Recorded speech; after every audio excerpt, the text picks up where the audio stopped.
Good afternoon, everybody. Thanks very much for being here. I wish it was under better circumstances. Let me begin by introducing the people who are joining me today, and we are also waiting for Representative Craig. He's about 5 minutes out. We have Representative Samantha Kirkman, State Senator Van Wangard, Representative Tom Weatherston, Jim Ladwig, the former county executive, now the CEO of RAMAC, our Chamber of Commerce, and Pete Hansen, who's the interim county executive, former county board chairman. This has been a day that we've known is coming for a long time, but we had hoped that the decision would be different. When you look at the job that's been done by the Menominee and the developers in Kenosha, I think they had created an excitement and an expectation that this project was going to proceed. We know the thousands of jobs that would have been created, the spinoff that would have been really an opportunity for us to grow the economy in Racine and Kenosha even more. We have seen over time that Kenosha is already growing. Of course, they have Amazon and new businesses coming. This is one of those projects that I thought had the real potential to have a huge impact on Racine County specifically. We know that the venue would have brought tourists from all around the country. We know that an opportunity for growth and development would have pushed all the way into Racine County's borders. But unfortunately today, we weren't able to see the fruits of all of that labor. There's a lot of blame to go around. Today is a day about disappointment, unfortunately. There's one person in my mind who most created the situation, and it's the reservations that I've expressed for several years, and that's Governor Doyle by signing the sweetheart deal with the Potawatomi, where in essence the state of Wisconsin was liable for any of the losses that would occur from having this casino be built. I think if we go back and say, why did this decision occur, that is the genesis of why we're here today. Could they have been mitigated? I think the Menominee did everything they possibly could, and I am disappointed that we didn't take a chance on allowing this project to proceed. I think they probably could have generated enough revenue. I think they probably would have been able to still made sure they made all their payments and also done really good things for Racine, Kenosha counties and also for the state of Wisconsin. But because of today's decision, all of that is gone. And I just want to say I'm hopeful for Racine and Kenosha counties because we have lots of other exciting things occurring, but unfortunately it won't be in this venue. So with that, I'll turn it over to my colleague Samantha Kirkman, who, to her credit, has probably been the biggest champion of this project and somebody who probably has the biggest disappointment of the group that's here. Come on up, Dave. Thank you, Robin. It is really a difficult day for me. I wasn't sure when I got the call. I was hoping for a different outcome. The people of southeastern Wisconsin and primarily Kenosha, Racine, and Walworth counties have really shared with their governor their personal stories of why this project is so important to them. As the speaker outlined, the one big hurdle that we just couldn't get the governor to cross was the one that was signed by Governor Jim Doyle. And both the speaker and I were in the legislature when those compacts were signed, and I know at that time not realizing the full impact of those agreements at the time, today really hit home to me. Because it's a loss of 3,000 jobs to the Kenosha area and 10,000 jobs over the next 10 years and the $1.6 billion of economic impact to our state of Wisconsin. Going forward, we are a strong community. We have 5,500 jobs coming on in the Racine-Kenosha area in the next 24 months. Uline and Amazon, EMCO, Kennel, just to name a few of the companies that have made their commitment to come to Wisconsin and expand right here. So I'm here with my colleagues to answer your questions. And, you know, going forward, I will continue to work with all of our partners and all of our stakeholders. I would be remiss if I wouldn't have mentioned the folks at the Menominee Tribe and the Hard Rock International that work so hard on this particular project. And the Menominee Tribe, who I've really gotten to know, they're like family to me. I reach out to the people today, and I'm with you, and look forward to further conversations to how I can make your tribe better. Thank you. Good afternoon. Well, we're here. I've known that this decision was going to be coming pretty soon. I'm very disappointed that it had to be a no. I look at what's happened over the last couple of years that this has really intensified, and I look at how Kenosha and Racine, my district, the 21st District, have really come together to work together for positives. And today this is a negative thing happening. I don't think we should have this negative event and this decision overshadowing all the good things that Samantha and Robin just talked about that are happening in our area. I'm pretty much a positive person. I think that we can pick up, we can continue to do great things in our community. We've shown we can work together. We can continue to have that effort to work together. Economic development is not about just money. I see the economic impact of what's happening here and what relationships have been built between the people standing with me here, and just the passion that has gone into this whole project as being the catalyst for really making southeastern Wisconsin an awesome place to raise your family. I'm excited about things that are coming in the future here. Disappointed that the Potawatomi didn't get into this and become part of the governing body of this potential casino in the beginning. I think that would have eliminated a lot of problems, but you know, we're dealing with the complexities of what the Doyle administration has set up. I know that I'm going to be sitting down with my colleagues and look at other ways that we can maybe address some of those issues. I don't know if there are any ways we can address those issues, but let's get the ball rolling and get things moving along. Tom?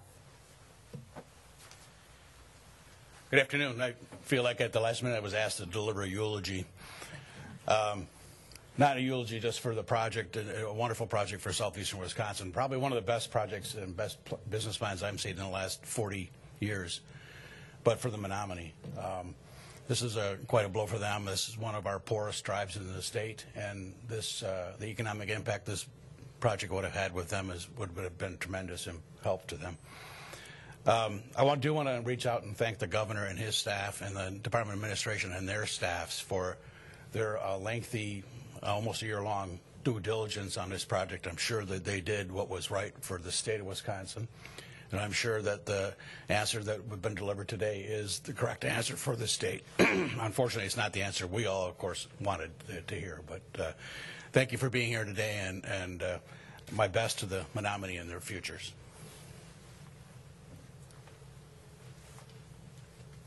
Good afternoon. I'm kind of able to be here wearing two separate hats. Obviously, I came, my previous position was as county executive of Racine County, and while I was in that position, we were able to negotiate an agreement with the Menominee tribe to agree to hire at least 500 Racine County residents in the casino project and as full-time workers, in addition to the amount of construction jobs that would have also went to Racine County residents. So obviously extremely disappointed in the outcome of this, because I think it would have been a benefit for Racine County. I also think it would have been beneficial for southeastern Wisconsin as a whole. My other hat is now as CEO of the Racine Area Manufacturers and Commerce, and prior to taking over that, our board had passed a resolution expressing support for the casino project.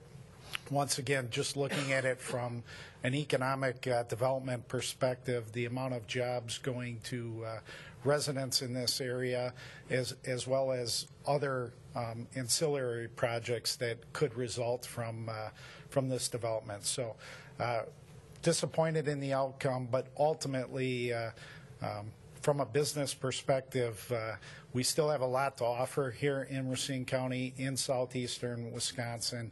We look forward to attracting more businesses to the area, which will bring different jobs to Racine County and to southeastern Wisconsin. So while this is disappointing, it's not the end-all, be-all, because we are going to move forward. We're going to see growth in this area, and ultimately you're going to see good things happening in southeastern Wisconsin. So thank you. I'll just say real quickly, I represent town and village of Waterford in western Racine County. I represent four counties, though, and the issue is not only a disappointment, I know, for the residents in Waterford on the western side, but also all of southeastern Wisconsin, all four counties that I represent. It's a major issue. But as former Executive Ladwig said, the project was not a silver bullet. It's a huge disappointment, obviously. But there are more things that we're working on in the legislature that we're going to be working with the governor to make sure Wisconsin continues to move ahead and that there are other job opportunities in the future. So we look forward to continuing that work. Thank you. One thing that I don't want to have us forget is that throughout the course of this entire project, and especially over the course of the last year, all of us ran for election. We had an opportunity to talk to our constituents, and there are going to be a lot of disappointed and angry people in Racine and Kenosha County. I have already been having my phone blow up with all the people who are using the words that I won't put on television for what they want me to tell Governor Walker. So I think that for anybody to not understand the depth of the frustration and the disappointment and the anger for people who live in Racine, Kenosha, in our area, it's hopefully going to become evident over time, albeit the fact that I do want to focus at the end, though, on that's positive, and that while this decision is behind us, the future is very bright. We live in a great part of the state, lots of opportunities for economic development, living so close to the major Milwaukee-Chicago corridor. Our future is bright, and obviously we'll be happy to answer any questions that you have. Project.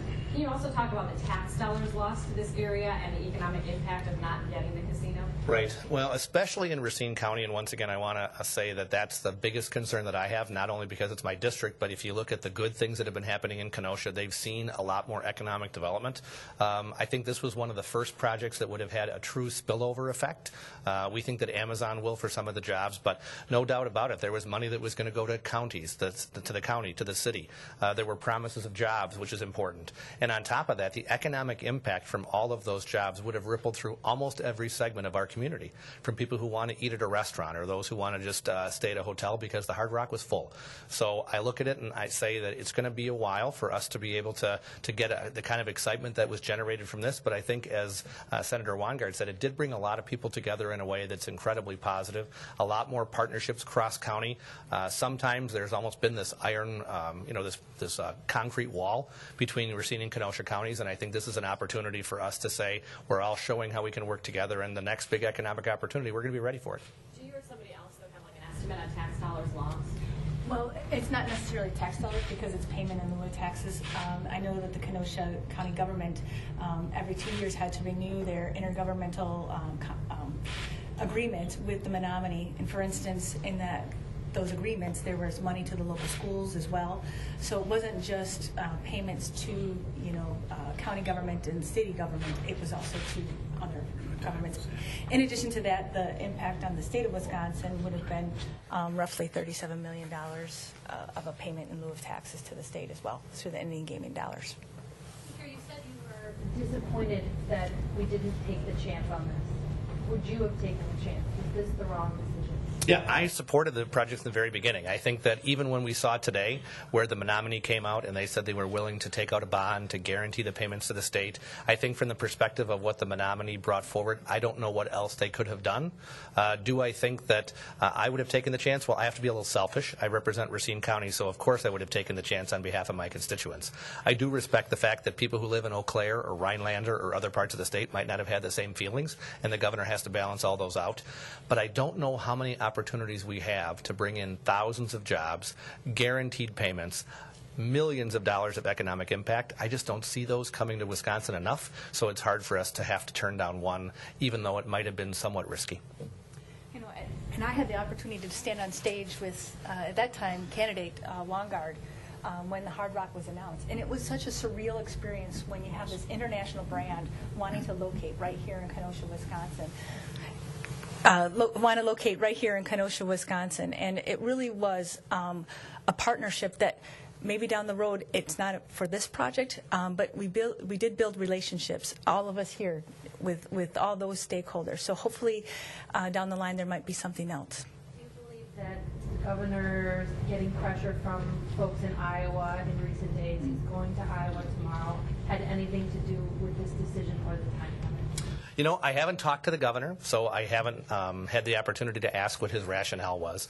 But I do believe, and I've said this from the very beginning, I think that the fact that Governor Doyle signed a sweetheart deal which guaranteed payments to the Potawatomi was a stumbling block literally since the project was announced on day one. Sam and I talked about that right when it happened to make sure that we were trying to have that addressed. So I can't read Governor Walker's mind. As you know, I'm a pretty close ally, and I think that every once in a while, even somebody that you're really good friends with gets it wrong, and this is a prime example.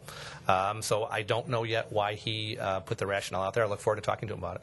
So you haven't spoken to him about... I have not. I have not either. Anybody else have? Yeah.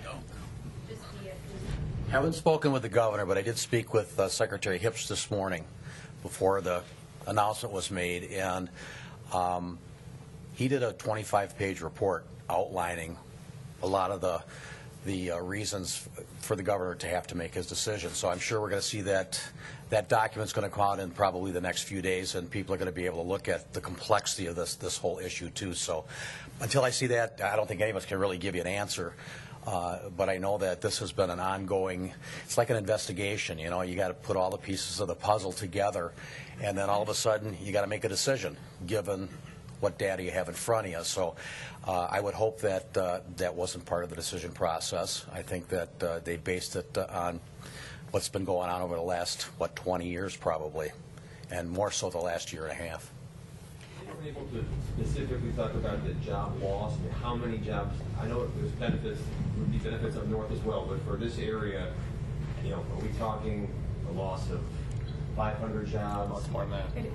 Yeah. They were saying, I mean, during the studies and throughout this process, the Menominee said there would be around 3,000 jobs just in the Racine, Kenosha, Walworth County area, southeastern Wisconsin. And then over the next 10 years, as the money from the casino goes back to the tribe and to the reservation, there would be jobs through infrastructure and other things that the Menominee were going to build on and upgrade at their facility. As I was driving over here, I listened to talk radio and was trying to see what people are expressing themselves. A lot of disappointment. But somebody brought up a very good point that usually you take a project like this with 3,000 jobs, and over the course of the next decade, we will never know how many jobs were lost, because the ancillary effect of more people wanting to be locating near a hard rock, the opportunity for more development when you have one creating 2 or 3 others.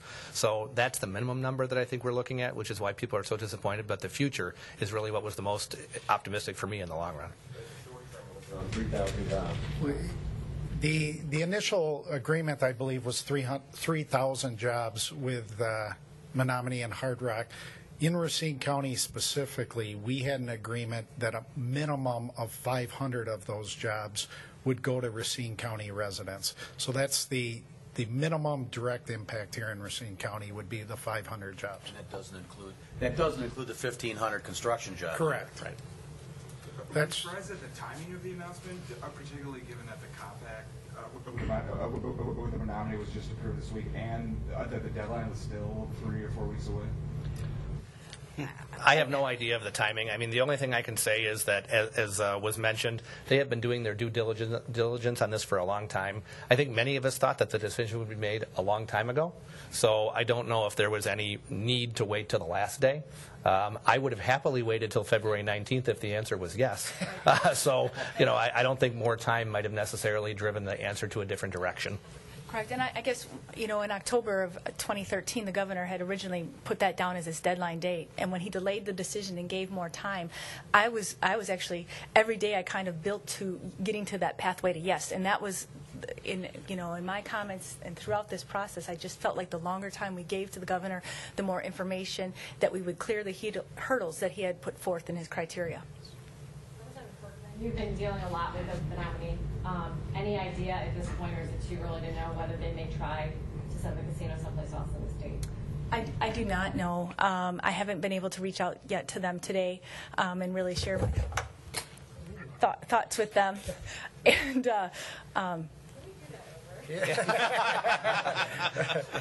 Edit that. Catch it this time, will you? Edit that piece out. I don't know where you had it, Sid. Sorry, can you repeat the question? I'm sorry, I got a little distracted. Let's do take 2. Take 2. Oh, wait a second. Okay, now we. Yeah. There we go. Okay, all right. All right. So, Menominee, have you any idea at this point, or is it too soon to know whether they may try to set up a casino elsewhere in the state? I don't know if they'll try to set up the casino elsewhere, but they do have the opportunity to reapply, and it's my understanding that they have to start from ground one again. Right.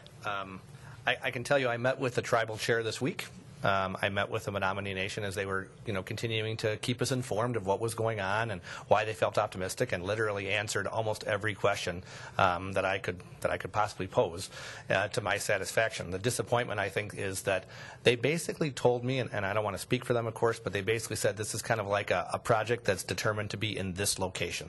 It's not like you can just pick up this and move it to La Crosse or move it to somewhere else. So my fear is that somebody else, maybe not the Hard Rock, maybe not the Menominee Nation, but somebody else will decide to locate it right over the border in Illinois. And then we won't have an opportunity to have a guarantee of jobs for Racine or jobs for Kenosha. But I guess only time will tell. And the revenue to the state of Wisconsin. Right. Can anybody speak to the development capabilities of Dairyland Greyhound Park? Is anybody waiting in the wings to snap it up? I don't believe so, right? Not at the moment, because, again, this project had been going forward. It's 233 acres. So do I know of any specific developer? No. But one thing going forward is it's located between Chicago and Milwaukee and Racine here. And there are so many good things happening along our corridor that I hope that if it's not at the Hard Rock Casino, that there is the possibility for maybe an additional business park or something else coming into Kenosha. Obviously, you guys wanted this development as kind of an economic catalyst for this area, but it's clear that the governor thought that the deal made with the Menominee tribe did not reduce the risks of having it cost the state. What are your comments on that? That's the concern that I think many people have felt throughout this entire process, that no one wanted to put the taxpayers of Wisconsin at peril to have to pay off the promises made by Governor Doyle. I guess from my perspective, and of course, he has access to all the documents that we do not. That's his role as the governor. But to my satisfaction, I thought having the bond in there, having the study done that showed the revenue to guarantee that it would be there, the fact that the state of Wisconsin would have been the first entity to get paid before any of the other payments were made to the city of Kenosha or county or anywhere else, to my satisfaction, seemed like they had met the criteria. But once again, until we read the report, have an opportunity to talk about it, it's hard to comment on it. But I guess, once again, I just would have taken the chance, because I think that bringing those jobs in would have been worth the effects. Any other questions? Do you have any comment on the expected released information on the budget numbers for today? Well, luckily, those aren't coming out till 1:30.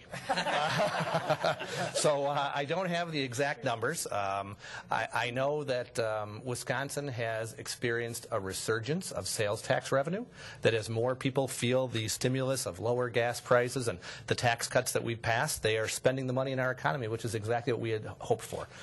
Because we cut taxes, I think we will see that the income and corporate tax numbers are lower than was expected. So I think that it will probably show some slight negative numbers in our current year fiscal status. But my understanding is that the long-term revenue numbers are even healthier. So that makes perfect sense to me, that the short-term tax cuts are going to produce long-term benefits that we'll see in income and sales taxes. So that's where I think it'll be today. So are we facing a deficit going into the next year budget, or has that been solved? Well, a deficit only occurs if you spend all of the money that you hope to spend. So as of right now, Governor Walker has been incredibly successful in managing the budget. I think that the numbers are going to show that if we spent everything we could, it will have a deficit. This is similar to where we were 2 years ago and 4 years ago, so it's nothing new. The one thing Republicans excel at is figuring out how to balance a budget by making government live within its means. And I have no doubt that the Walker administration, along with the legislature, will make that happen again. Is the outlook as positive as you were hoping? Yeah, I think the outlook for Wisconsin is incredibly positive. The fact that Director Lang is going to release those reports today, and they show that the 2015-17 cycle actually have an increase in revenue, I think is incredibly positive. Now, if I could just assume what my Democratic colleagues are going to say, the sky is falling, the world's coming to an end, none of which is true. It shows exactly what we said, which is sales taxes are up, income taxes are down because of our tax cuts, and we're going to see long-term benefits, which also the Fiscal Bureau shows today. Okay, thanks everybody for coming. Oh. I'm so sorry. I'm still relatively new. Trying to stretch it out to 1:30. Everybody just step to the podium and just say your name. Oh, I'm sorry. Sure. State Representative Robin Voss, I'm the Speaker of the Assembly. Yeah. State Representative Samantha Kirkman, representing the 61st Assembly District, Kenosha County. Peter Hansen, Interim County Executive, Racine County. Jim Ladwig, CEO of Racine Area Manufacturers and Commerce and previous county executive. State Representative Thomas Weatherston, 62nd Assembly District, which is the north half of Racine County. State Senator Van Wangard, 21st District. State Representative Dave Craig, 83rd District, Racine County, Town and Village of Waterford. And Dave will be happy to take all those hard questions right now. Thanks very much for being here. Thank you, everybody.